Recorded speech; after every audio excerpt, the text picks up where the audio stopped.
Un texto que escribí sobre la quimera del derecho internacional y el blanqueo de la dictadura. La idea de los derechos humanos suele presentarse como un consenso universal, una base moral compartida por toda la humanidad. Sin embargo, basta un análisis mínimo para advertir que ese consenso no existe en la práctica.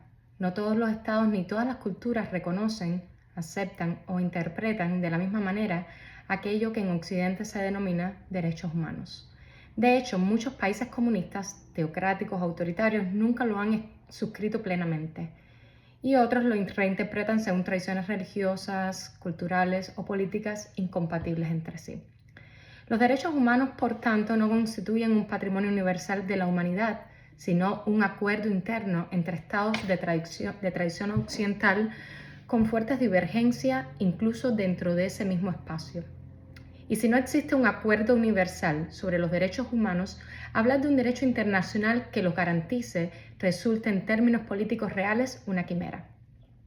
Lo que una democracia liberal considera intolerable puede ser perfectamente legítimo dentro de una teocracia islámica, y ni siquiera dentro del mundo musulmán existe una interpretación homogénea de esos valores, como lo demuestran las luchas civiles y conflictos internos entre distintas corrientes religiosas y políticas. A su vez, las democracias occidentales tampoco coinciden entre sí.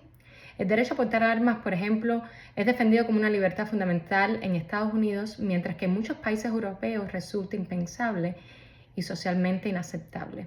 ¿De qué universalidad hablamos entonces? La política internacional se mueve en un terreno radicalmente distinto al de la moral abstracta. No opera sobre valores universales, sino sobre correlaciones de fuerza, intereses estratégicos y legitimidades parciales. Pretender que existe un derecho internacional vinculante para todos los estados es ignorar que el derecho, para ser tal, debe ser derecho positivo. Necesita instituciones que lo impongan, tribunales que lo juzguen y en última instancia una fuerza que lo haga cumplir.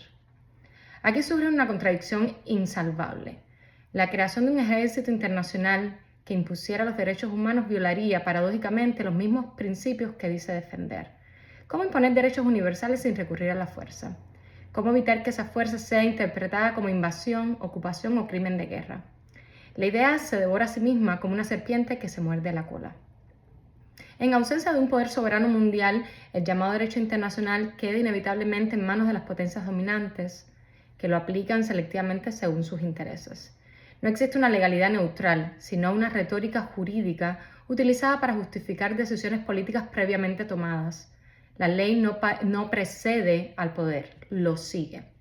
Este vacío conceptual permite que dictaduras como la de Nicolás Maduro sean blanqueadas, y sobre todo las cubanas, discursivamente en foros internacionales. Mientras una parte del mundo denuncia su ilegitimidad, la represión, el vaciamiento institucional de Venezuela, otra parte invoca la soberanía, la no injerencia y el respeto al derecho internacional para exigir su permanencia en el poder o incluso su protección. El mismo lenguaje jurídico sirve tanto para condenar como para justificar, lo cual demuestra su inconsistencia como marco universal. El hecho de que existen protestas simultáneas a favor de la eliminación de un poder ilegítimo y al mismo tiempo movilizaciones que reclaman su defensa y continuidad evidencia una verdad incómoda.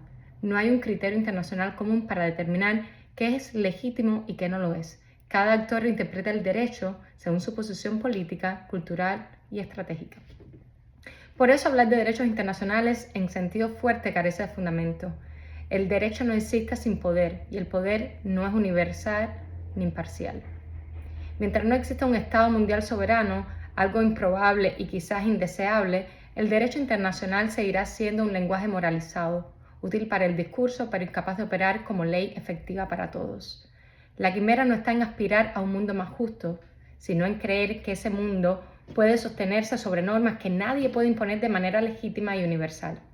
En la práctica política real, el derecho internacional no es una ley común de la humanidad, sino una ficción funcional empleada tanto para denunciar abusos como para encubrirlos.